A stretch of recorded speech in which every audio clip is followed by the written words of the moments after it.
Mindset Game podcast, and I'm your host, James Roberts. Before we get started with this week's show, first off, let me take this opportunity to welcome back the regular listeners. And if this is your first time listening to the show, I hope you enjoy this episode and decide to subscribe to the show. And on today's show, we got something a little different. We got three guests coming on. We got Kyle Logan, Stu Holt, and Jalen Baker, who are co-hosts of Under Pressure TV. Under Pressure TV is a sports media brand that aims to inspire, inform, and entertain through sports culture.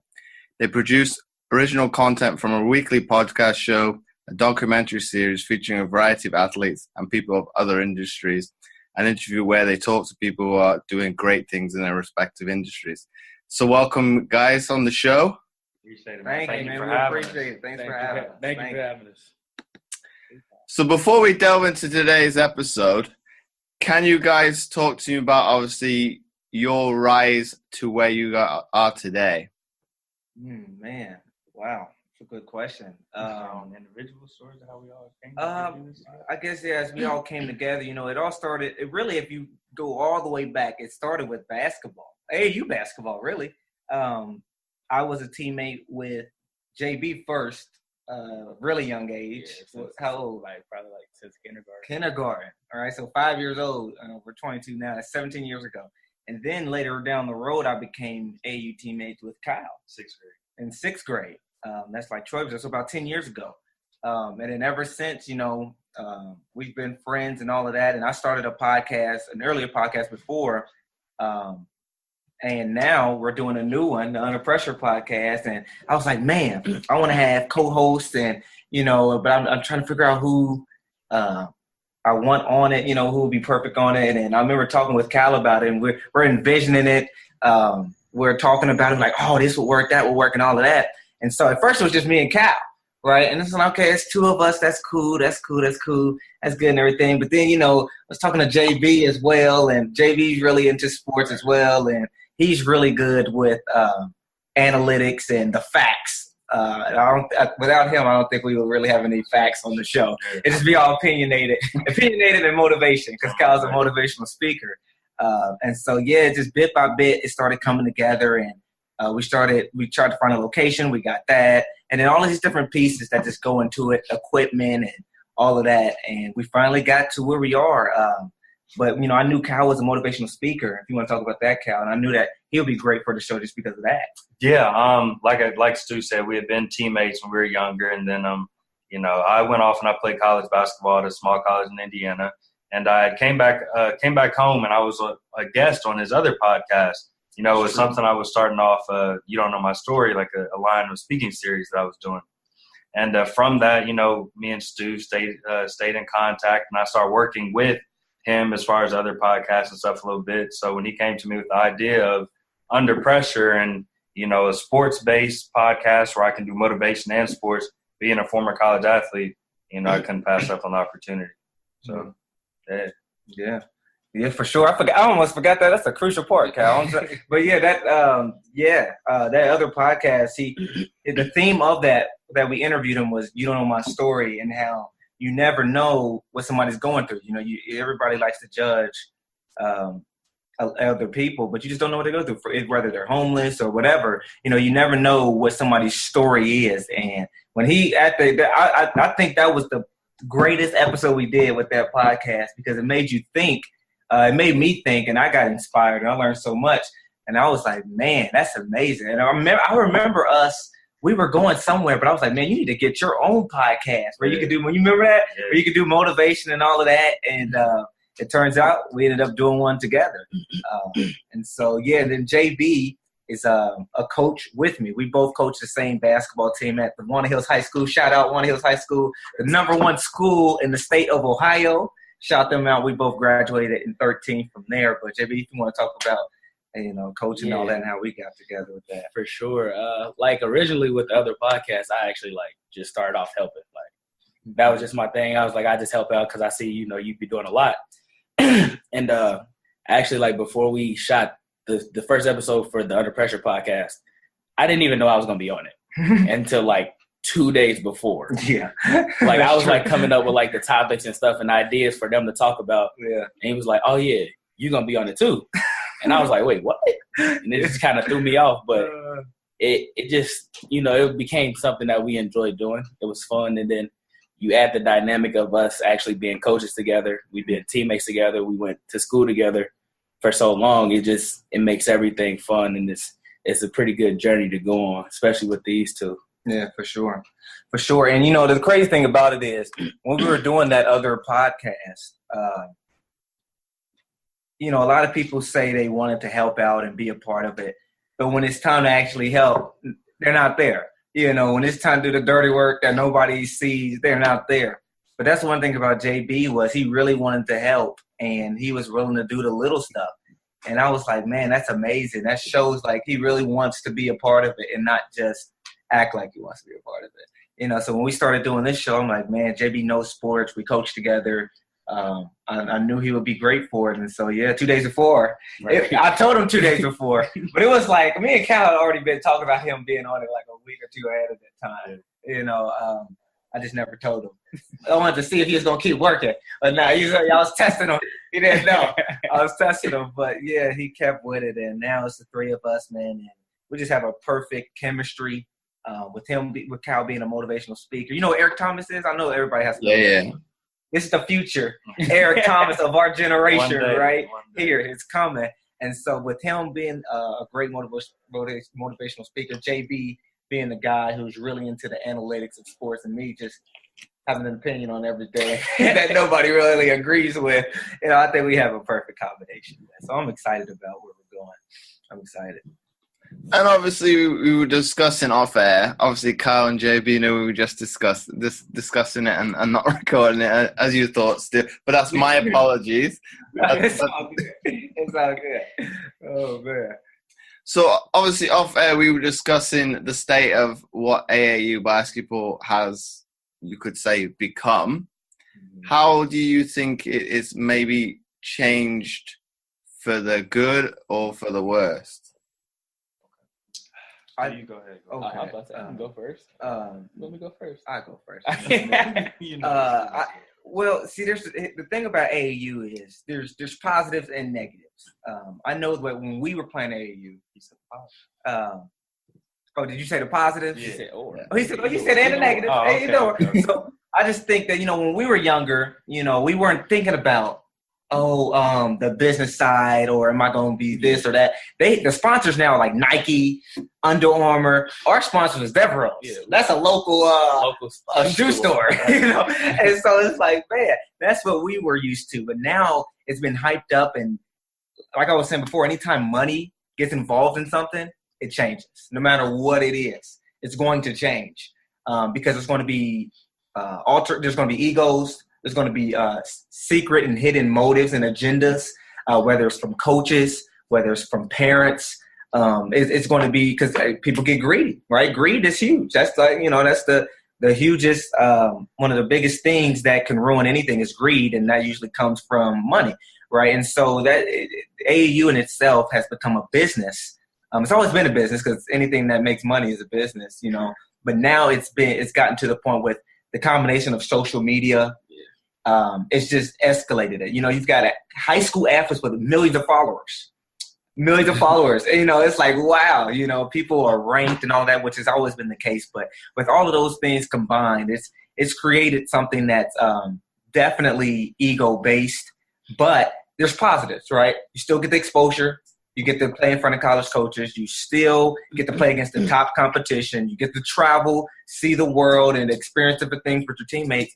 And, that's still positives, and that's always going to be a good part of AAU basketball is seeing where you are against the top competition of somebody in California or Florida. Even if you live in Cincinnati, Ohio, where we're at, you can play against somebody, the Houston Defenders, the Texas Titans, the DC Assault, all of these different teams that's around the world that otherwise you probably wouldn't play against, And, me being a coach, JB, we talk about this all the time, that we can tell a lot of times if a kid plays AAU or not. Because, we can tell based on how they play. There's just a different style of whether they know how to just flow with their game, or if they're too robotic and they're too systematic, like, oh, they probably didn't play AAU and all of that. So it's definitely an advantage for the player, but it can kind of maybe get a little corrupt once you get higher and higher and money starts getting more and more. But what do you think, JP? For sure. I think like the way that it's set up now with like the different circuits, like the Nike and Under Armour and Adidas, I think it's good. It's good for the players, but it's also bad in the sense of, you know, the exploitation of the athletes.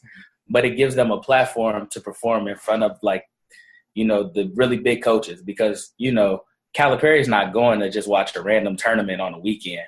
But Peach Jam, he's going to be sitting front row with his scouts. They're going to be watching.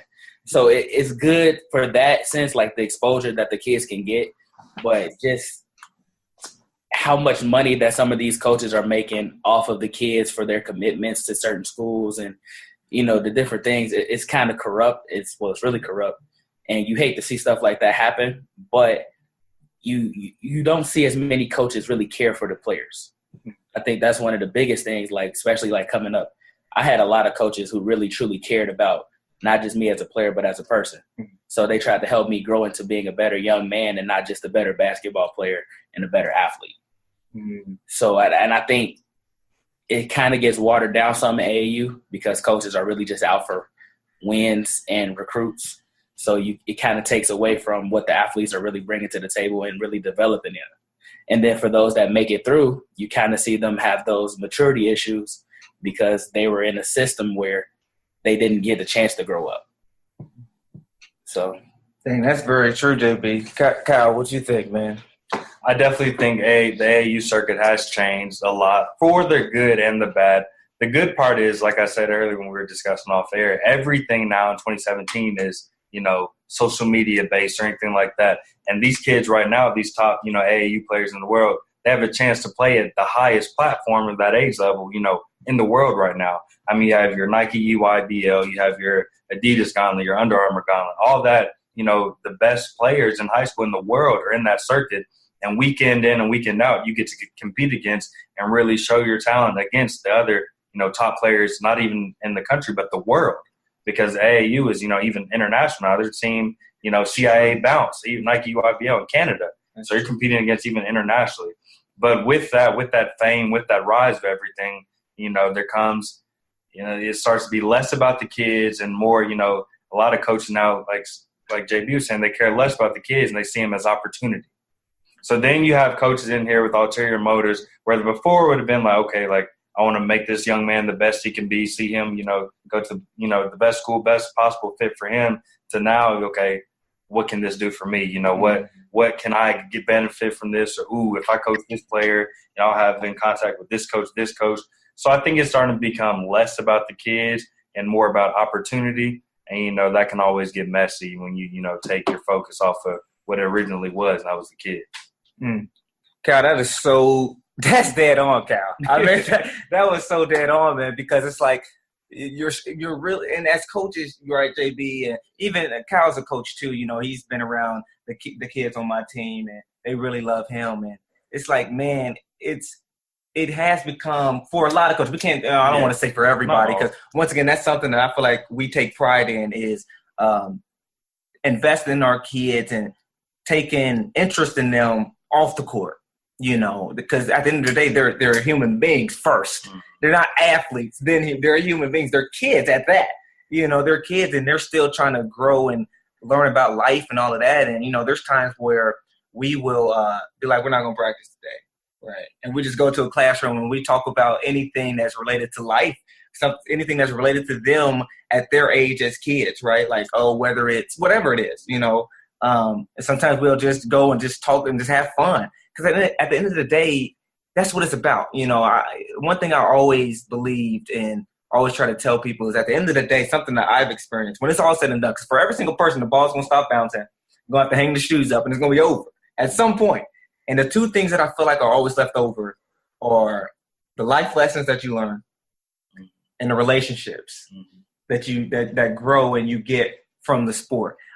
Once again, because of basketball, we're here right now. because we all played in the same team, right? And, it's my best friends. I feel like if I'm thinking right, I met all of them because of basketball.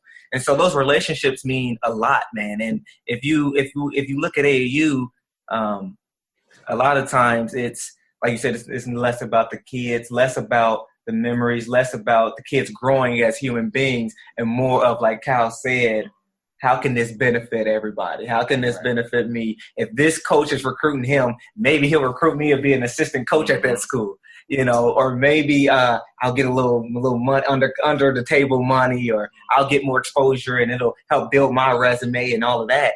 And, when the motives are bad, when that foundation is bad, eventually the whole thing is going to crumble. And so, yeah. But once again, we ended on a negative. I don't want to end it on a negative. People be like, oh, man, the AAU is bad. Because it's not. I encourage every single one of my players on my school team at Walnut Hills to play AAU, right? But it's all about getting on the right team. It's all about being under the right coaches. That's why we're trying to start an AAU team. We're not trying. We are. Because when you see something like that, like, oh, there's some negatives, all you can really do is try to be the difference, right, and try to change it. And so that's what we're going to try to do, is try to take it back to the old days of AAU, where it's more about the kids and helping them grow as kids. So, yeah, it's pretty much all right. But, Kyle, let me ask you this question. Yes, sir. Do you not think it goes a bit further than, say, outside of sports, and say it's a societal kind of problem where people want to get their own?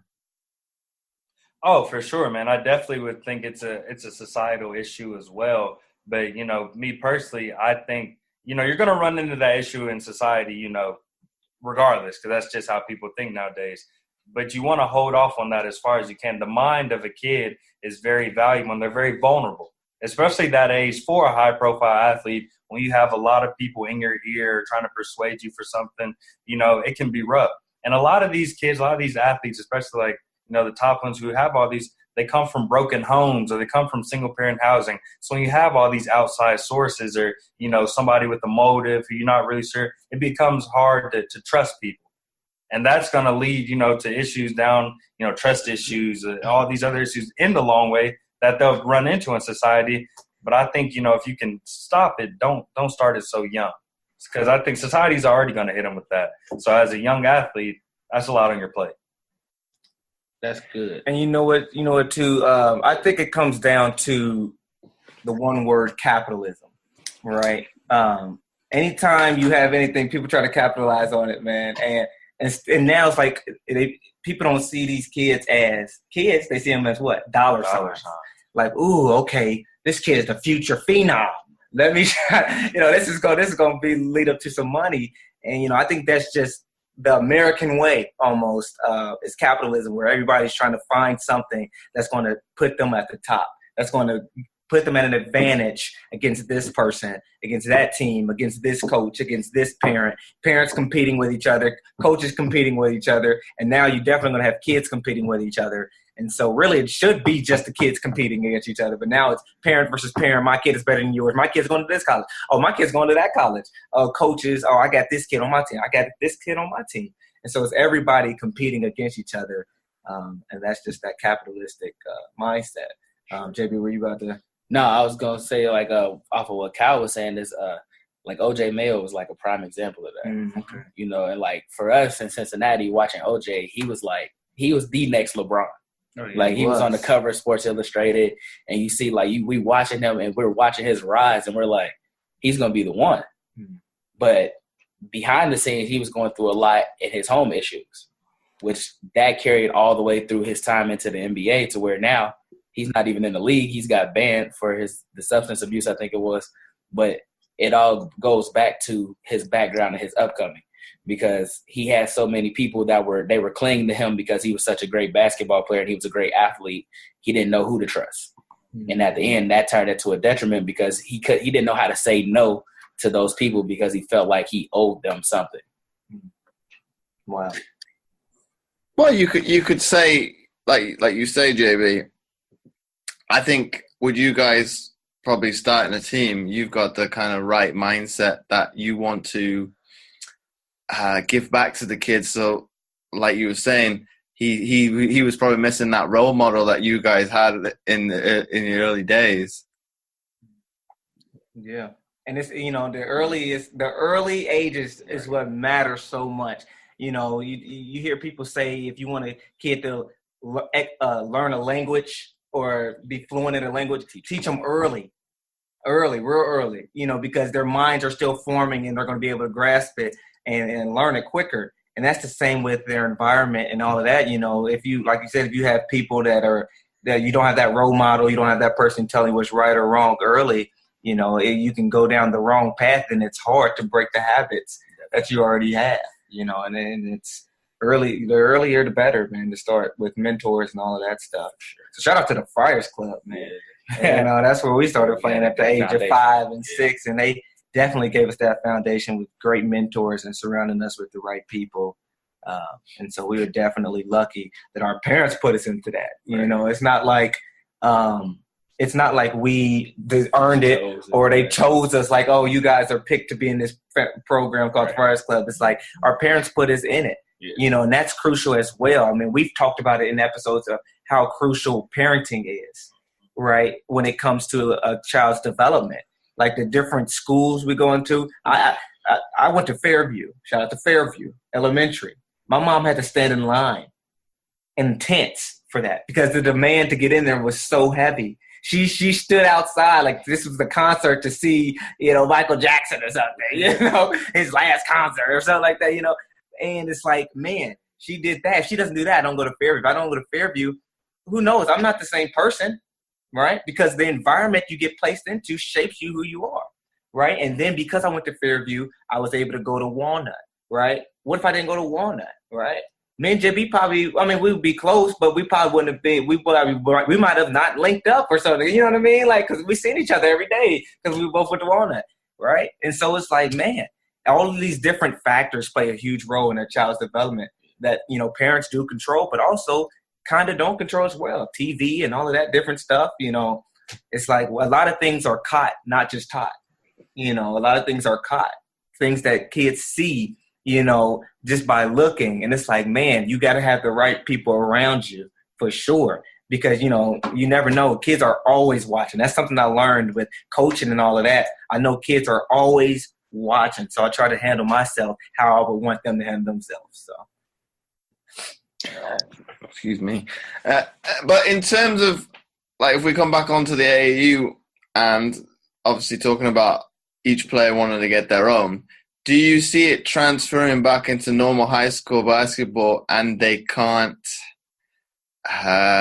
say, operate within a system? You say it's not a bad thing, but say if we look at, Chino Hills, for example, you could say they don't play defense. Well, obviously, if you look at how sport is meant to be played and they talk about defense wins championship, obviously, if you're not playing defense or anything that looks consequential to be that, isn't that kind of going away from what the fundamental it is? Well, obviously in basketball, the team that scores the most points will win, but you want to obviously keep the other team down as well.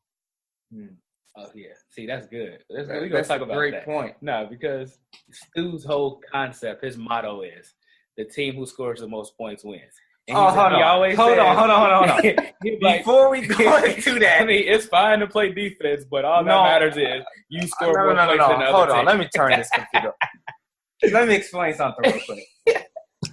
First of all, the first sentence you said is a fact, right? At the end of the day, when it comes to the competitive part of it, the team with the most points do win. I'm talking from a strategic point. I'm not talking about morals and values and learning. I'm talking about from a strategic point.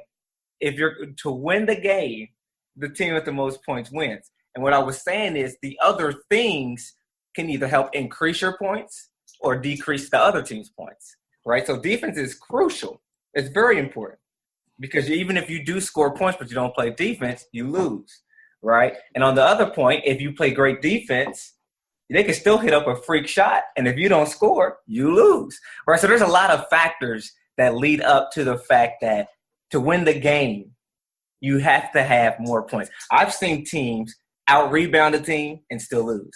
I've seen a team get more steals, still lose, right? So at the end of the day, you have to be able to capitalize on those other small things in order to increase your points from a strategic point to win the game, JB. Gosh dang it. Man, let me turn to Cal. Cal, what you got to say, man? Help me out. JB was speaking first. Oh, man. All right, but I do see, like, the way that Chino Hills plays, it's different from, normal basketball ideals, because you definitely, especially like with LaMelo being, one of the best players in his class, and to really see him, score 92 points by leaking out half the game, it's kind of like, it's impressive to score 92 points, but you didn't play defense half the times down there either. But, for them, it works. It's their system. It's how they play. But it's not benefiting them as players, because you're missing a crucial part of the game, and that's playing basketball. So, definitely coaches will look at that and say, well, I'm not going to recruit that kid because he doesn't play a lick of defense. And unless you're James Harden, you're not getting away with that. Right. So and that's coaching too, though, JB.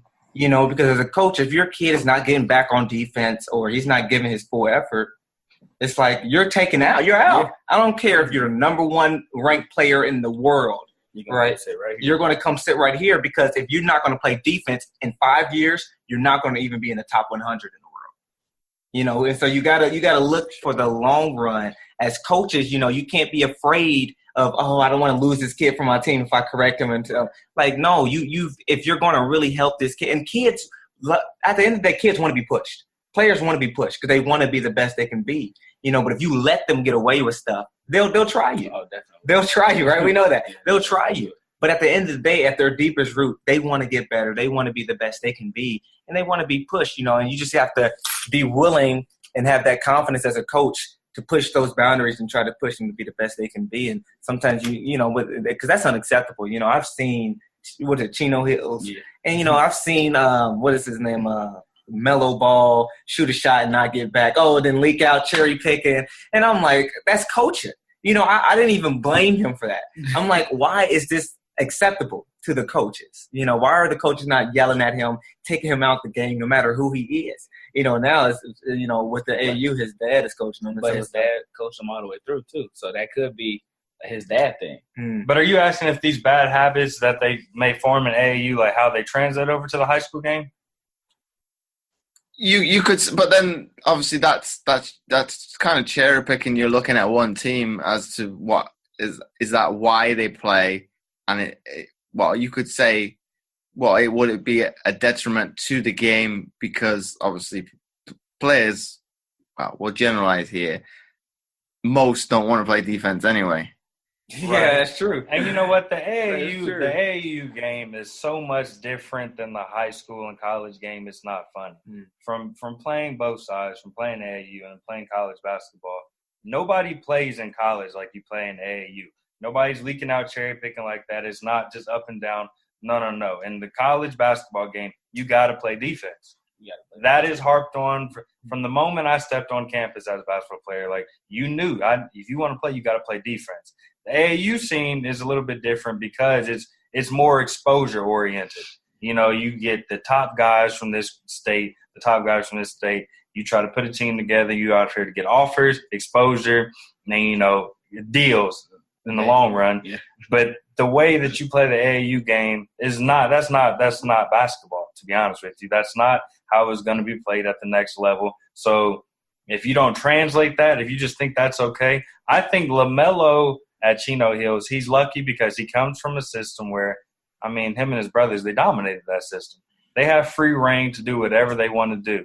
But I guarantee you, in a few years when he's playing for Steve Alford, because Steve Alford used to coach at my alma mater where I played at college, he's going to have to play defense. If not, Steve Alford don't care how many followers he has, how many YouTube viewers or whatever, and he looked at his video, you won't play. So if they don't turn that switch on, the AAU to real-life basketball, they'll struggle, because I'm telling you for a fact that's not basketball. And that's another thing with AAU. AAU, I think it has its own purpose, right, when it comes to, the development of a player's game. Like we said before, we could tell if a kid play AAU because some kids are too structured, right, where they're too robotic. They don't know what to do if you just sit back and say, let's just play, right? And so they don't know how to make decisions on their own. And, you know, basketball is a split-second decision game. You know, you might be dribbling down and a pass is open, but if you think too much about it, that pass is now gone. And if you try to pass a turnover, right? And so you've got to be able to make those decisions. And that's something that AAU does help with, right? Just playing up and down against the top competition, you have to learn how to just play, right? And use your skills. And maybe you've been working out with a trainer and now you're trying to go and see how those moves work in real game situations against the top competition, right? Not just an open gym, right? That it's helpful. It really is. And you get to showcase your skills, right? But there's always more to it. But once again, AAU has its own purpose, and it's not the whole coverage of the game. It doesn't really get you the full development, but offensively, it helps you develop. Defensively, maybe not so much, but then it could backfire. Like, well, if nobody's playing defense, or is your offense really developing, or are you just playing against no defense, right? So it's just a balance. It's really just a balance, Jay. What are you about to say? I was just at the college level. AAU, the Division I college level, like the bigger schools that get the bigger recruits, it's kind of turned it into sort of AAU games, like watching it. But when you watch small schools like Villanova or, you know, schools like that, the teams like even North Carolina last year, they play really tough. They play tough defense. They play, you know, they really score. They grit and grind and score the basketball. And those are the teams, like real team-oriented type of programs. And you don't see that a lot from AAU teams. And you see, like, recruits that fit that style of basketball that go to those schools. And it's not typically the one and dones. It's the guys that stay 2 or 3 years. And I think those are the guys, they set themselves up for a better success at the next level at times. You know, you have the special talents like the Kevin Durant's for one and dones and stuff like that. But a lot of the guys right now that are, you know, close to top of the league went multiple years of college.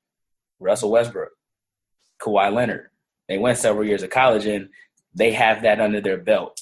They have that experience, and they know what it takes to win. And it comes from both sides of the basketball. Very true. But would you not argue, obviously, with the one and done, and it kind of harpens back to the earlier point we raised, do you think they are obviously less mature to be able to handle situations, obviously, at the next level? Well, here's As far as with basketball, or just everything that comes with being a professional? I'd say everything to come with being a professional. okay. Well, see, from a basketball standpoint, like skill-wise, I think, you know, the greatest thing to prepare somebody for the NBA is what? The NBA. So, you know, the one and done thing for that, I think, well, okay, then that. But as an individual, that's another thing. That's another thing. For sure. I think, personally, I think the one and done rule should be gone. Like, I think if they want to go out of high school, let them go, because it'll make the college game better, and it'll also, because it'll, like, take out the kids who didn't want to go to college, and it'll open up spots for those who really deserve those spots and that want to go to college for free and play at a high level. But I think for those that go into the NBA, the maturity level for them, like at a really young age, is different, because you're telling an 18-year-old kid, well, here's $5 million or here's $10 million. Go have fun. You know, it's going to be kind of hard to say, well, I mean, I just got paid. Do I want to go to the gym today, or do I want to go work out today? Nah, I'll go tomorrow, but I'm about to go turn up with my friends, or I'm about to go party and do this, do that. And it kind of takes away, because that decision-making, they don't have it yet. And, you know, the veteran players in the locker room can say, you know, do this, do that, but they're not going to listen because they're 18 years old and they're a millionaire now. Like, just last week, they couldn't even buy a pack of gum. So you expect him to be like, oh, well, I'm going to go be a professional's professional, but he doesn't even know what that means. right. But I don't think that you can – I don't think that just because of a player's age or whatever, I think if a player has going back to one and done rule, if a player has the talent to go to the next level, let him go. I mean, you don't know that kid's situation. You don't know his story. So this could be, you know, his family could ride on this. So I think if you have the skill set, go ahead and go. And as far as learning how to be a professional, I think like with anything else, that comes with time. You're going to make some mistakes you're going to have to learn from, because at the end of the day, you may be a professional athlete, but you're an 18, 19-year-old, you know, young man. So you still have a lot of growing up, there's a lot of maturing to do. But the only thing I can say that you can do is, you know, find a veteran in the locker room, you know, who's done a good job, you know, who is a good professional, and kind of learn from them. And you will have to mess up and learn from yourself. That's just part of life, growing pains and stuff like that. But if a kid has the talent to go ahead and make to that next level, why make them wait for what? Let them go. And you know what, Kat, I agree with both of you guys, man, because, think about that 18-year-old, right? Just, a few months ago, this kid is in high school, and he had to raise his hand and go to the bathroom. Seriously, and now you're going to give him $5 million and say, here you go, right? And now expect them to make the right decisions. When, society-wise, we've taught our kids to not make their own decisions. And now you give them $5 million and say, here, make the right decision with this. And so it's like, man, it's tough. And Kyle, I think you have the best solution to it. You got to make sure these kids have mentors and have the right people around them to tell them, like, look, you don't need this. You don't need to spend your money on this. Invest your money so that you can now make money on your money while you're not even touching it, right? And a lot of kids don't think about this at an early age. They're just like, "Ooh, I got this money. I didn't even have money for gum. I couldn't buy chips just a minute ago, and now I got $5 million. Now I can buy the whole chip thing. I could buy Grippos. I could buy whatever, buy a factory, right? And so now it's like, man, they have to, and that's why while they are in college, I really believe that every school needs to have, I'm sure they have something, but they need to have somebody come in and teach the guys every year about money management, right? Because if a lot of these guys, their goal is to play. Do that a lot. Yeah, they need to, because a lot of these guys, their goal is to play in the NBA or they go overseas and they want to be professionals at their sport. But they did that now, though, with the NBA. They do have that now for draft picks. You're right. Yeah, they have the players union come in and they teach. They got like financial classes that. They for the rookies. I'm saying for college. Yeah, but in college you don't have it. No. And I think all college students need it because, college is the teacher of balancing. Yeah. Because you can have $20 in your bank account and be like, well, I got to make this stretch for about 3 weeks. Yeah, and you'll do it too. And then you got you got like $6 for gas, and then you got $14 to eat for the rest of the next 2 weeks. Yeah, and it teaches you that, but that's an experience thing. You don't have somebody telling you how to balance a checkbook or how to do these different things, and you just kind of have to learn on your own. And, and that's this is a topic for another day. I don't want to expand on everything, but I just think, that's crazy. That's, another topic in itself that, these kids in college do. There's athletes who do only have $20. We see them on TV like, oh, he's a star. But that star only got $20 for the next 2 weeks. He can't get paid off for signing autographs. Exactly. You can't even get paid for signing autographs, right? And, and that just speaks to another thing of like, man, if you're 18, you have the talent, go.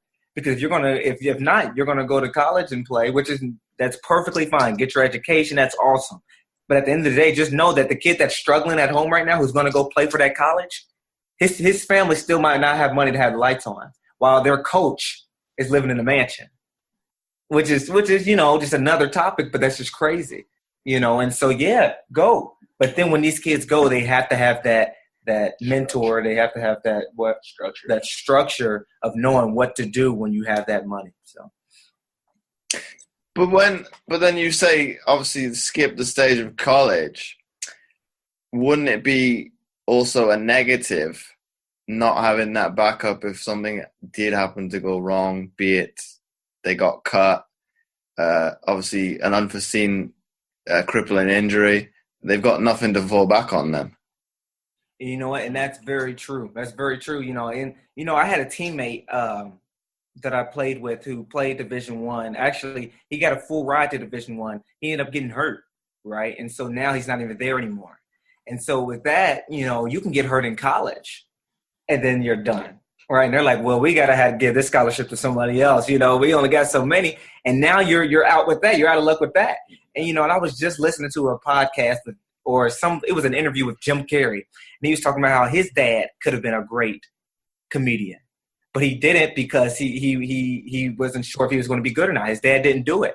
And so his dad went and he got a job and all of that. Instead of being a comedian, he went and got a regular 9-to-5 and then ended up getting fired, right? And Jim Carrey said this one line that was just so powerful because after he got fired, now they were living on the edge. They had to do whatever it took to get by, right? And Jim Carrey said he realized from that moment that you can fail at what you don't want. So you might as well do and go for and risk it all for what you love. And I was like, wow, that's amazing. It's amazing because, and it's like, yeah, it's really risky to go one and done or to skip college in general, but it's even riskier to do what other people want you to do and then fail at that. That's one of the worst things to do is because you look back like, man, I should have just went with my gut. But because I went with what other people thought I should do, and I wonder if they're going to approve of my decision, and then you go with that. And if you fail at that, you'll never be able to forgive yourself for that. Yeah. And so I just believe that you should just go with what your gut tells you. Yeah, because if your two options are, go to college and try to go to the league from there, or go straight to the league. Well, if you get hurt in college, when you go home, you're going to be broke. If you go to the league and you get hurt, you got a guaranteed contract for the first couple of years. So you're going home with some money. Yeah. So you at least got something to fall back on in that, that gap period between when you figure out what it is that you want to do after basketball, if that does become the case. And that's another thing too is, I've seen you will never see a 50-year-old NBA player, but I've seen 50-year-olds in college. Right. And so you can always go back. Right. And you can always go back no matter how old you are. You can always go back and get that degree and get that education. But there's a time frame when it comes to sports. Right. There's an age limit. You're not going to see Michael Jordan's not coming back no matter what. He was a GOAT, but he's not coming back. His body's not capable of doing it. And so it's like, man, there's a time limit when it comes to sports, right? 40 years old. I mean, the average career of an NFL player is what? What was it?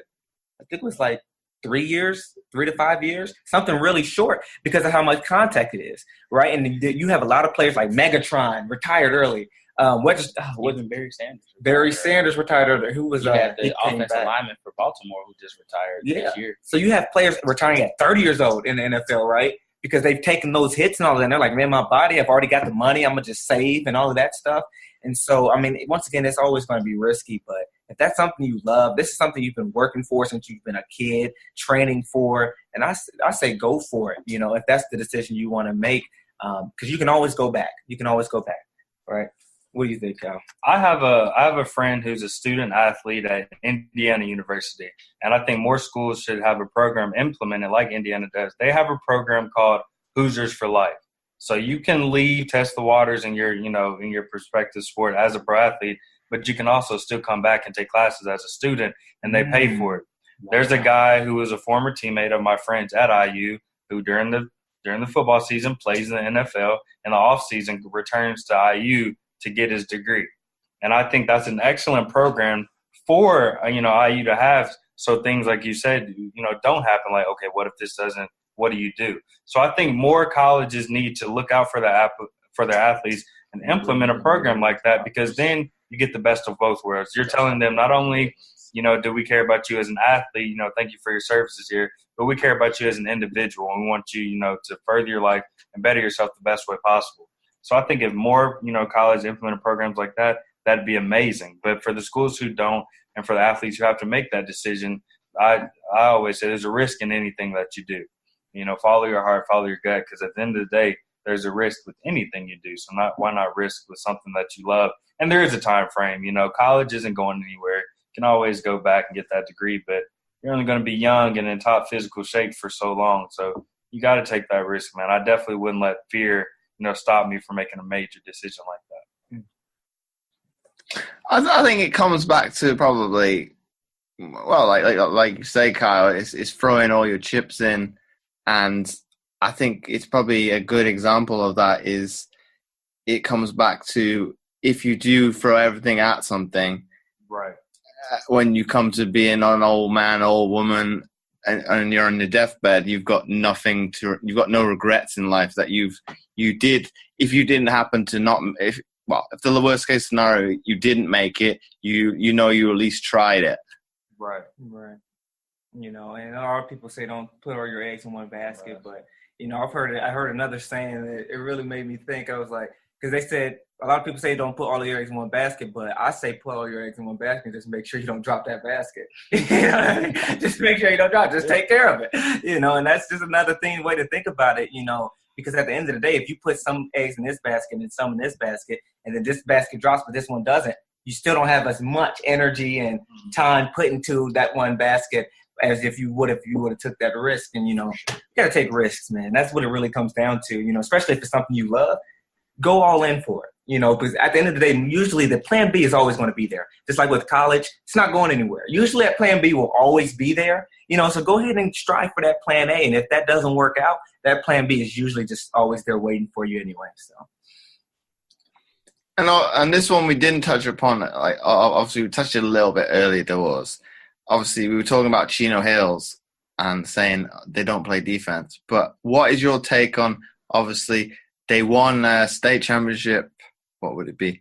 Well, 2 seasons ago now with the same system, obviously a different coach, but played that system just gone. And I think they lost in the semifinals. Yeah.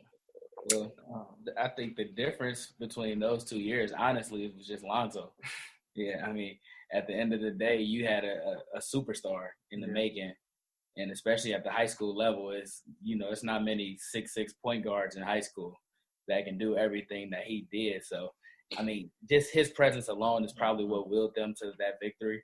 Because, I mean, outside of that, you see it's pretty much the same team this past year without him, and they didn't go as far. And I think just his ability to lead was probably the difference maker for them. And you know, just another thing, you know, as a coach is, you can always win games, but sometimes you have to ask yourself, at what cost? I'm sure their system helps them win games, right? You know, with them not really playing defense, but then going hard on offense. And because like I said before, I mean, yeah, the team with the most points, and they do win. And I think Chino Hills is probably a good example of that. But at what cost? Okay, you won. Good job, you won. But now your kids are going to suffer in the long run. Or now, you know, your kids have this mindset of being one set mind instead of, you know, and there's a lot of life lessons in that. And so I just think that every coach needs to ask himself, at what cost with anything? And so, you know, that's my opinion on that, Kyle.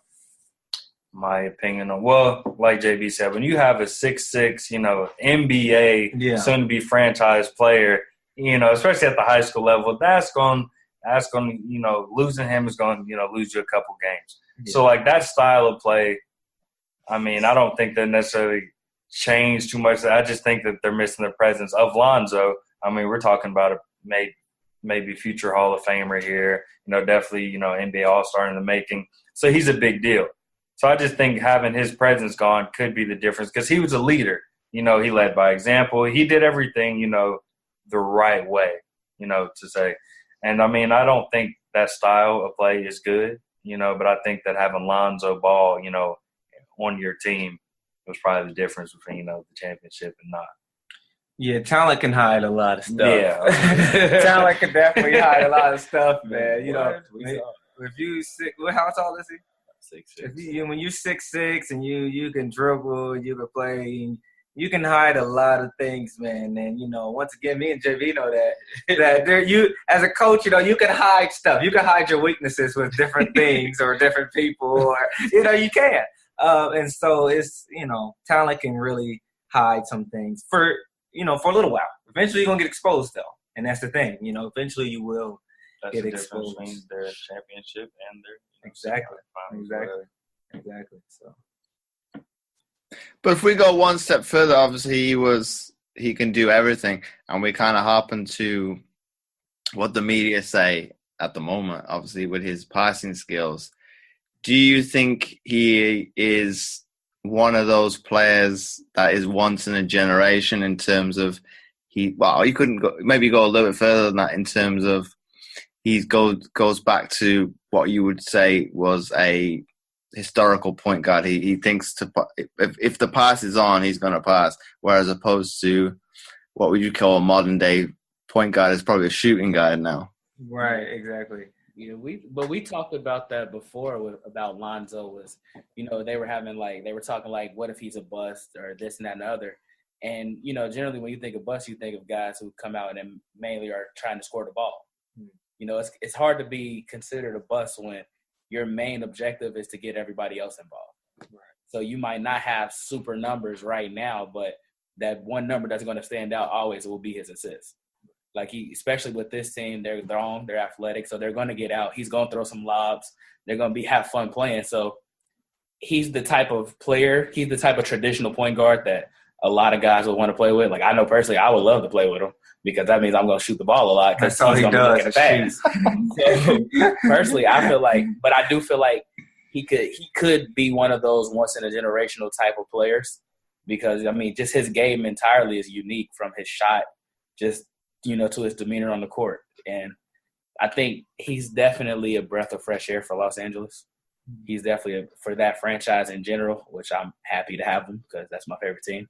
But, I definitely can see him being one of those players. All right, JB is a fake Lakers fan. I'm a true Lakers fan. I can't believe he just lied like Real that. Lakers fan. No, but you know what though? And another thing I hope Lonzo excels at what he does because once in a while you always have a player that comes along and changes how the young kids want to play their game. Steph Curry came along and, you got a lot of little kids now trying to throw up shots and turn around before it goes in and all of that and not follow through. You have a lot of that going on, which, that's fine. It's not fine, but, hopefully, they get inspired and shoot the right way. But now if Lonzo excels at what he's doing with seeing the floor and being passed first, now you may start having players or little kids who are now trying to do that. They're trying to be the player that gets everybody involved and they're passing and trying to, and all of that. And so hopefully he's that new guy that affects the kids and how they want to start playing the game. That's what I'm hoping happens when it comes to Lonzo. Lonzo's special. It's very rare that you find a guy of, his height, his size, with the court vision he has, the mentality he has, the overall will to just make everyone around him better. So you asked if Lonzo would be, once in a generation type guy. I think he will be because he brings something to the table that's almost a lost art in the game of basketball. Everybody wants to score now. Everybody wants to score, but Lonzo's that traditional, pass first, Magic Johnson-like point guard. And I don't think we've seen a point guard like Lonzo since Magic. What? So it'll be Paul? interesting. He's not 6'6". Oh, yeah. He's not that big. But that's his style of play was to get I'm teammates saying like that involved. size on Steve Nash, get his teammates involved.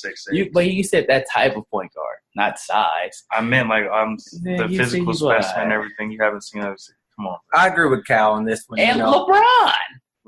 LeBron's not a point guard. He started off as a point guard, first of all. He started at point guard in his rookie season for the Cleveland Cavaliers. You're pulling your grasping for air here, but Lonzo Ball is the type of guy who, like we said, is a player you want to play with, because he's not only trying to get you involved, but you feel more confident as a player playing with him. Like, I know that if I do the little things to get open, to do this, to that, I'm going to be rewarded. You're going to want to play defense. You're going to see people trying to get steals. Exactly. Because we all know that when you hit a couple shots, for some reason you start feeling more inspired to play defense. You get lower, like, oh man, let's go. I'm feeling good. But when you're missing some shots, or you feel like, or especially when you're open and you don't get it, they don't pass it to you. You're like, okay, well, let's see what you're gonna do without me on defense. That's how a lot of people play. And so it's like, man, I think that his effect on the Lakers is also going to be on defense just because of his offensive abilities, which is going to be amazing. I'm excited to see how it's going to be. I'm excited. But you touched upon there, obviously, in terms of JB was saying LeBron's a point guard. It's like, well, I wouldn't go that far because look at his build. Yeah, he started as a point guard. Well, okay, here's the thing. Just because you are bringing the ball down the floor, that does not make you. Oh no, like his rookie season, guard. He was the point guard. He guarded the point guard. He was the point guard. But he's now, not a point guard. He's not a point guard. Okay, let me ask you this. He's JB. more of a point guard than a guy like Russell Westbrook or Derrick Rose. We've had teams that we've coached that we didn't have a certain position, but we had guys play that position, correct? Exactly. All right, so you can have a guy playing in a position, but that's not their position, right? Like, think about it. I know a lot of teammates who played center but they were really guards. They were just athletic. So they were out of position. Or their true position were guards, but they were played out of position because of their size or their ability or just because of what the team lacked, right? LeBron had to play at the point guard position because they lacked what they really wanted as a point guard. But he's right a now, type of player. He's get my teammates involved. Yeah, he definitely gets his teammates involved, but still doesn't make him a point guard. He's a point guard, a shooting guard, a small forward, power forward, and center. He does it all. Okay, he plays every position. Jack of all trades, master of none. Which leads to a bad percentage in the finals. Dang it. But you could say, obviously, with moving a player around to suit it'd be more. It's not the player you're put into that position. You're kind of implementing a system that is the best suited for your team to succeed. That's very true. I definitely agree with that. Because basketball is kind of a positionless sport, is what they're saying. For sure. Where it's not even about positions anymore. It's more of like, you're here, you're there, and let's play and let's get this job done. Which that's where the game is leading towards. The game has been changing for a while now. Even with you don't really see Shaquille O'Neal type big men, right? You don't see that no more. Now every big man can shoot a three. Besides DeAndre Jordan, he can't even make a free throw. Right? But most of the bigs are out there trying to step up. Al Gasol, but even still, DeAndre Jordan's a new type of big. Because he runs the floor and block shots and rebound. Right. Like, that's the new big. Yeah. And then you got guys like DeMarcus Cousins. He went from back to the basket to now he's dribbling the ball. He's shooting three-pointers. Yeah. Dwight Howard said he wanted to shoot three-pointers this year. So Dwight Howard needs to stop. So, it's getting to a point now where you're losing the idea of the traditional big, which is kind of like if you're a true, basketball head, I kind of miss that. I would love to see a guy like Shaq just come through and dominate the league. But you know what, though, JB? I truly believe there's going to be another Shaq. Oh, there will be. And I think that when they come, we're going to all be so grateful. They're going to dominate. They're going to dominate because they're going to be the only one. Yeah, every knee will bow. You're going to have a bunch of bigs who, like Porzingis, would have no chance against Shaq. No. Shaq would have 50, 50, and 50. Porzingis, and Porzingis is another type of that new big that can, dunk, shoot, but all of that. But we're gonna have another Shaq. I'm just waiting for it, and I can't wait. What do you think, Kyle, about that? As far as the positional, the position wise, and how it's running away from position. Yeah, the game's changing now. A player is seen more valuable, more attractive. The more positions that they can play. So nowadays, I think the game has really strayed away from positions, and you're a ball player. A ball player now is a ball player. So just because you play the point doesn't make you a point guard, JB. Just because you're getting rebounds or banging doesn't make you a big man. You just got to be a player. So don't listen to what JB said. He's biased. Nowadays, you just got to be a ball player. What? Throw me under the bus. Good. I like it, Kyle. I like it. Wow. Team camaraderie here. I thought we were a team. But I think, as Kyle say, you can't be one-dimensional as in terms of a player because you've got to be able to do everything. And as you say, and we touched upon it probably early doors, with players not wanting to play defense, obviously, if you can play every position, you're gaining an extra skill set. Yeah, for sure. In college, on my college team, our shooting guard was 6'7". One of our big men was 6'7". They're the same height, but have totally different games. So, position-wise, shouldn't our 6'7" shooting guard been a big man? So that's why I say you can't, be judged off of, positioning. Same with Kevin Durant. I was about to say Kevin Durant. He's 7 foot. He's lightweight 7 foot. No, he's definitely 7 foot. He's 7 foot, and he's playing like a shooting guard, small forward. So, yeah, it's all about having more weapons. You have to have more than one weapon now. You just can't have one weapon. You can't pull out a knife. Now everybody else got 2 different guns. He's got 3 different kind of knives. And you're like, oh, I'm outmatched. I'm outmatched. And so you definitely got to have multiple weapons to go to because, that's just where basketball is headed right towards. now. That's what the NBA is. Yeah. You got the Warriors. They're a oh, bomb. my God. Look at the Warriors. The Warriors are a bomb, and everybody else has knives and guns. Yeah, everybody's fighting. The Warriors just throwing in grenades like, all right. Oh, that's cute. All right, now watch this. Right. And then they just blow everything up. And, it's crazy because you got Draymond Green. At times, he's playing center. He's guarding the biggest man on the court, and he's 6'7". Yeah. And, you know, the positionless basketball, it's kind of fun to watch because there's a point where you might see 5 guards out there, and, like, that's something you used to do on the game back in the day when you playing. 2K. Yeah, like on 2K or NBA Live where you see 5 guards on the court at the same time. But now that's an actual reality for the NBA. And it's pretty much playing keep up. Yeah. And, you know, it's the same with AAU.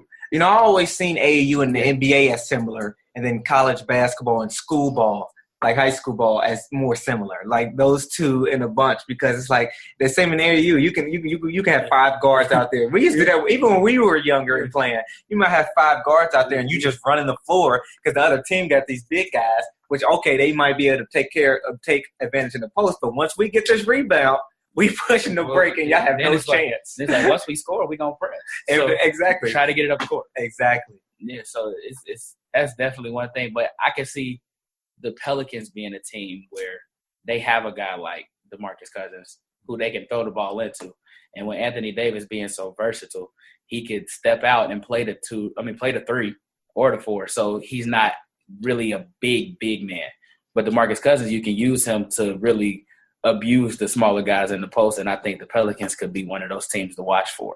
It's interesting. And he got into a pretty good shape this year. He lost a lot of weight, so you know you could definitely see him trying to make the effort to get up and down the court, but also still be strong enough to bully those guys in the post. But if we kind of harpen this back to probably the young kids, and obviously some coaches are very much, if we kind of, you know, like the freak of natures, you know, the kids that grow quickly, because you're tall, we'll put you as center. Do you kind of see that they kind of miss out on developing their skills because if they don't grow when everybody catches up, they become redundant because they've only played that one position, but then they're still as tall as everybody else. Yeah. You know what? I wish our camera guy was here, Steven, because he was like that. He was played at the center position because he was super athletic, right? But then he never grew. He literally never grew, and he suffered from that. We have players, you know. Yeah, JB. Let's look at JB. JB was a big man. And I'm taller than him now. I was the guard. He was the big when we were kids. He's been the same height. He was supposed to be like 6'8". The doctors lied. And he never grew. And, you know, and it's a huge effect. You know, there's a specific kid on my basketball team who played the 4, right? He played the 4 position more like a big man, 4 and the 5.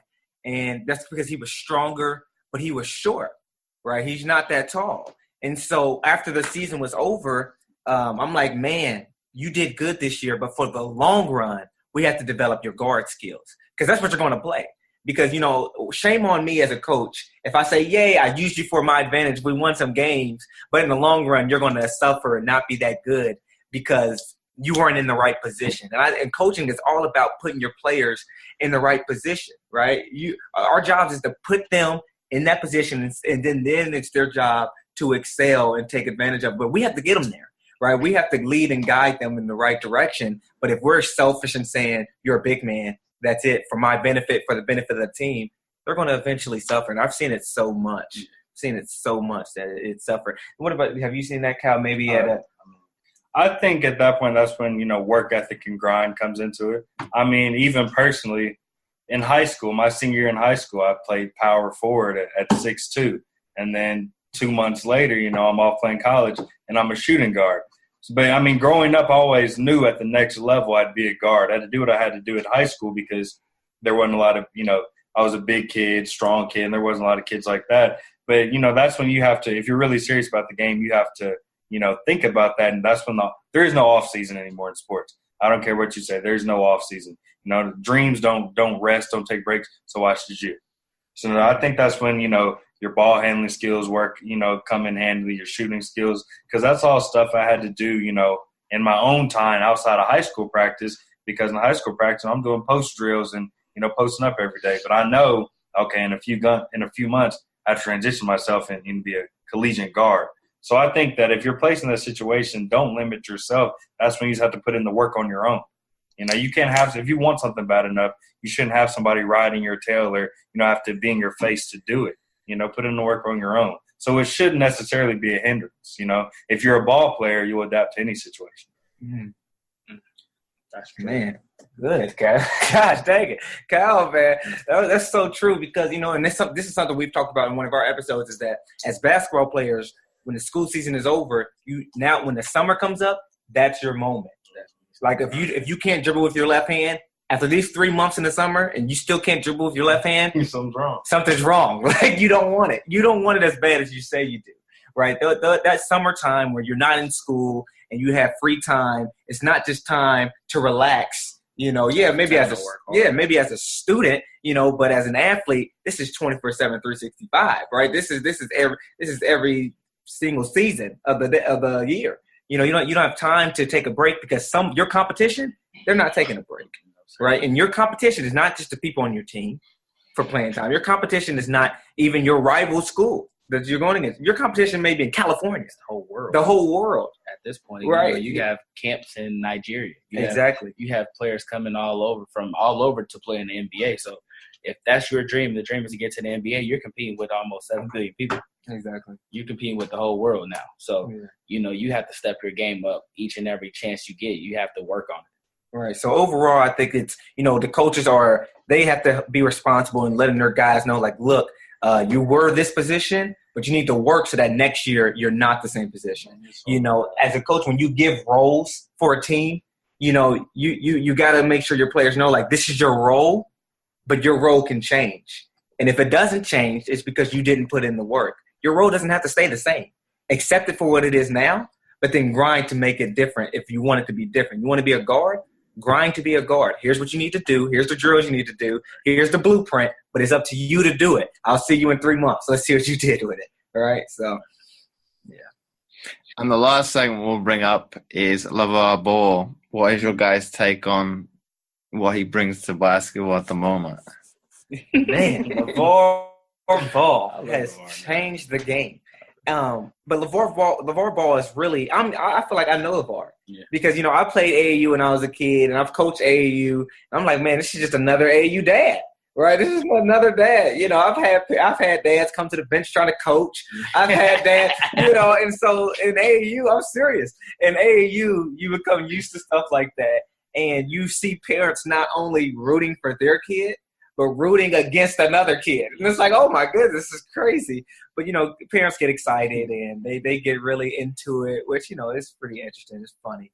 But LeVar Ball, I'm just like, man, I feel like I've seen him somewhere. Sports Plus in Cincinnati, Ohio. LeVar Ball, man, he's made being an AAU dad popular. Yeah. At the end of the day, that's really what it is because, we've had teammates and, you've seen other teams whose dad is the loudest person in the gym. Louder than even the coaches. He's screaming to his son to get back on defense or do this or do that. So, I don't really see nothing wrong with it. He makes outlandish comments sometimes. And, at the end of the day, that's for attention and publicity because he's building a brand. And when you're building a brand, sometimes you got to go outside of yourself and go outside the norm and make it happen because now you think about it, somebody was buying those $400 shoes. Yeah. People buying those T-shirts. They want us to wear stay in your lane T-shirts or big baller brand T-shirts and stuff like that. So it's working. And he's doing it to the point to where he got invited to do the 4-point shot with the big three. So, for him, it's all a marketing plan. And he's a genius at what he's been doing right now. Right. And he's really creating generational wealth for his children. And at the end of the day, that's really what matters most to him. And, I commend him for it. And, and that's another thing, Gary Vaynerchuk, I'm a huge fan of his. He's an entrepreneur, and he talks about how the most important thing now is attention, right? If you're going to market something, first you got to have my attention. Before you try to get me to buy something, you got to have my attention. And LeVar Ball knows how to get your attention, right? He's an entertainer. I think it's funny. Some people get angry and frustrated. I'm like, man, it's not that serious. Like, calm down. The guy is obviously joking. The guy knows, I'm better than Jordan. He wasn't better than Jordan, right? He knows that. I know deep down LeVar knows he could not beat Jordan with them both in their prime. I know that. But, some people get frustrated, but he's just getting your attention and it's working, right? It's working. He has everybody's attention right now, and it's genius. It's genius. I know, Kyle, you were going more in depth about the marketing genius that he is. So yeah. There's a saying that all publicity is good publicity, and LeVar Ball is the poster child for that. He gets your attention. His you may not agree with his antics, but they're from a marketing standpoint and as a father figure, especially being an African American father.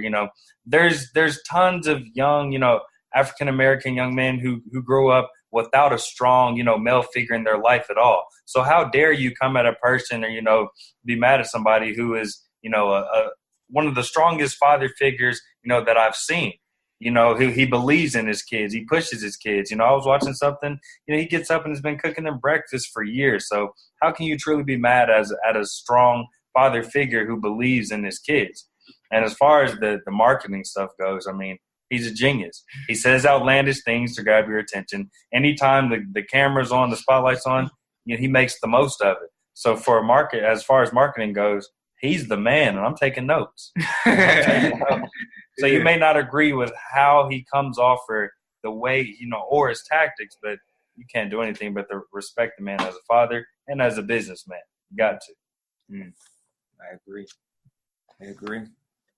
But in terms of, I don't know if you just what was the last one in terms of the AAU game he was coaching that he got the ref kicked out. What is your take on that as coaches? As a coach, man, I completely, because I've seen him. Then he quit. Yeah, he took his team off the court, and I completely 100% disagree with that. Coach Ricardo. Yeah, because I've been a part of it. Oh, have you? Yeah, I've been a part of that.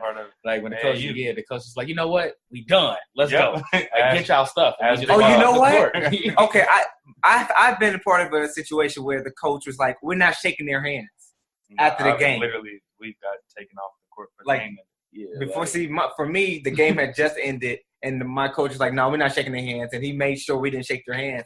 And, that's terrible leadership, period. There's no ifs, ands, or buts about it. It's terrible leadership because, one, especially in the middle of the game, you don't quit in adversity. Where the team that I coach, the school team, there's a lot of times where we felt like we weren't getting the right calls or like the referees are just not on our side, maybe even on the other side, right? But that's the moment right there. That's the teaching moment. But if you're a coach and you're not in it to help your kids grow as people, you're not thinking like that. You're thinking like, oh, this is not fair and all of this. And it becomes more about you and your emotions and how you feel. Instead of saying, you know what, this is a teaching moment for the kids. Fight through adversity. Even when it seems like everybody's against you, fight through it. Keep going. Keep pushing it, right? And that's the thing. And I even heard that the game that he took them off, at least one of them, they were winning. Right? And I'm like, what is all of this about? But if your ego gets in the way, that's what happens. And, as a leader and as a coach, you always have to think of yourself last. Your emotions have to be last. And you've always got to be thinking about how can this affect the kids in the long run? How can this help them grow? Not, how do I feel about it, Definitely. I definitely agree with that. I think it leaves a bad mark on the kids because it's like, especially kids wanting to play basketball. Like if you're on the team and, it's game day, you pumped up, you ready to play, and then to get taken off the court and you just like, I'm still trying to hoop. Like, forget what he's saying. Like, we still going to play. But at the end of the day, you have to follow what he said because it's his team. And, it kind of sucks because then you miss out on games. And I think the last time they did it was like one of the last games of the season. So it was just like our season pretty much over, and this how it ends from walking off the court. Right. And, that's another thing with I think a lot of coaches have that mindset. This is my team. But, I always feel like I always would hope that my players know that this is our team. Right, this is our team. At the end of the day, man, this is your guys' career. This is your guys'. You guys are the ones that's playing. I'm here to help lead and guide you. But I honestly would hope if I went crazy and I'm like, we off this court, I would hope my players would be like, you can leave. We're going to stay. I hope that they would do that because, at the end of the day, it's a collective thing. And a lot of coaches do have that dictator mindset of, oh, this is my team. When really, man, it's about the kids. It's about the kids. If anything, it's more of their team then, we have a responsibility, even for the parents' sake. They don't want to see their kids walking off the court. They know that's not the right thing. So as a coach, you have that responsibility of doing what's right by the kids, but also what do the parents want for their kids as well when it comes to the morals and values and stuff like that? Not strategy-wise, and the plays and all of that, but when it comes to stuff like that, you got to take in consideration of the kids, the parents, the families that's in the stands, the cheerleaders who practice their cheers, and now they got to look like, dang, we didn't even get to do cheer number 4 that we practiced on yesterday. All of these, the referees, all of these different people that are into this game. It's not just about you. It's not just about you. And that's something that, a lot of coaches, they just have to get. They have to get. What do you think, Kyle? Yeah, I think that was a totally bad move on his part as far as, taking kids off, because that also teaches, the kids that it's okay to quit. And that's never okay. You can't quit in life. You're going to be, faced with adversity or feel like you're placed in situations that aren't fair or in your favor, all the time. That's life. So, being an authoritative figure, being a coach, being a role model, that's just not the example you want to set for your kids. So totally disagree with his actions there. And I agree with a lot of other things that he does, but can't respect that. Can't respect that. That's not good for the kids. That's not good for the game either. It's not good for anything. So. I agree. And last question before we wrap up the episode. If you guys had to summarize this episode into one sentence for people to take away, what would that be? That's tough. Dang. That's tough. I like that. Okay. Think. Summarize this whole episode. This would be hard for Stu. He's a man of many words. As you can see, Stu's been on the see. camera a lot. He's a man of many words. So let's see if he might want to go last. I'm the one who's good with short words, but I'm still stuck. Oh, this is a great one. question. Summarize it all in one sentence. We did talk about a lot. When it comes to I'll give it for the coaching standpoint of all of this, to all the coaches out there, because we talked about the AAU circuit and how it can turn into a business, how coaches can get their egos going and all about that. Just one sentence here for every coach, I guess, is it's not about you. It's not about you. And so that's what I would go with the coaches and all of that. It's not about you. I'm still thinking. JB, go ahead. I'm still.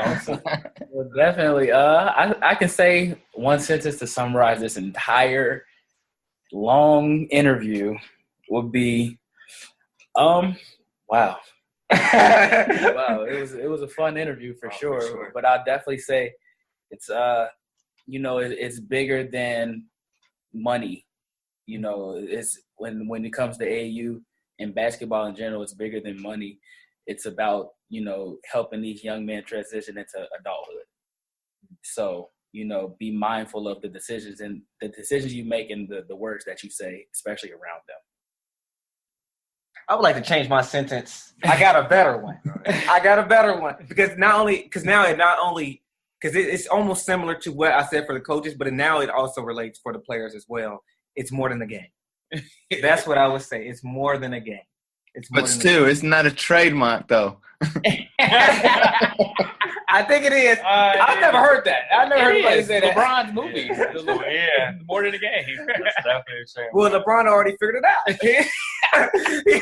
He figured it out that's the way to go. It's more than the game, man. It's more than the game. It's not about you. But while Cal's thinking still, I do have a question. I have a question for you. Okay. So because, for us, when we watch the Olympics is something like it's really big, especially for any country, honestly, probably that, watching people represent your country is it's really big. And, especially when they win, you excited like USA or whatever across the front of their chest. But how was it for you performing in the Olympics?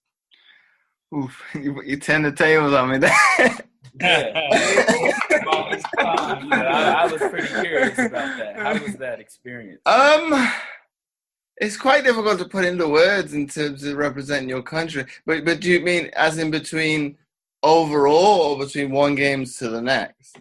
like just the overall experience, like just everything that came with it. Like, I think because I had to do an interview, well, a written one this week, and they asked a similar question. I think I put it along the lines of you're representing not just your country, but where you come from, your family, and you want to kind of do your utmost to do the best for them as well as yourself. So it's a lot of pressure, huh? No, you try not to think about that. That's probably me as a retired athlete thinking like that. I probably may think maybe of my teammates in that particular sport, being in London 2012. But no, if I happen back and talk about Beijing and that final, that was the most relaxed I have ever been in my entire career. That's crazy because I think about it like just before a game in general. Like I'm nervous before a game. Like even to this day, like in rec games, I'd be like low nervous. Like all right, I'm ready to do it. So like to be in the Olympics, like this is the biggest stage. I would be like super crazy nervous. Like I'd be out of my mind. I wouldn't be able to sleep. I wouldn't be able to eat. I wouldn't be able to do nothing. I'm like, I'm ready. Like this is it. Yeah. That's amazing. Oh, Cal. I think I'm ready. Yeah, are you ready? Okay. I think I'm ready now. Okay, so we One covered sentence. it.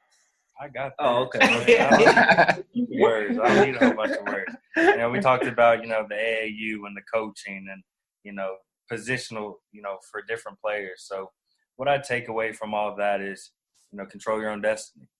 Your own person. At the end of the day, you're your own person. You're an individual. And, you have to not let one other person dictate your life or your destiny. Because at the end of the day, you truly are all you have. So control your own destiny.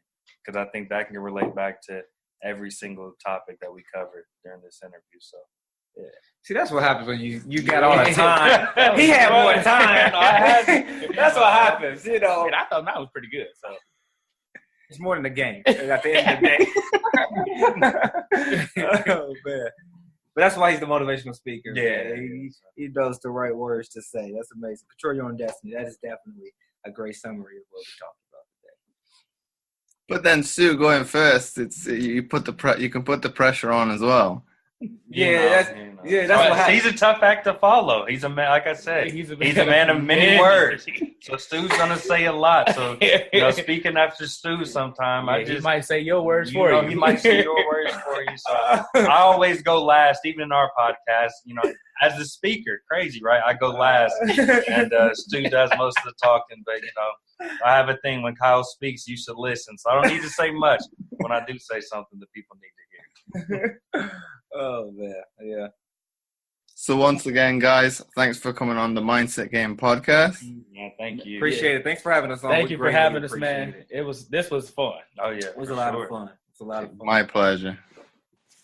And before I forget, I would really appreciate it if you would be so kind as to leave a short written review, as it helps to get the podcast more notoriety, and it would be more visible in future to others, and thus helping more people, which my guests and I are all about.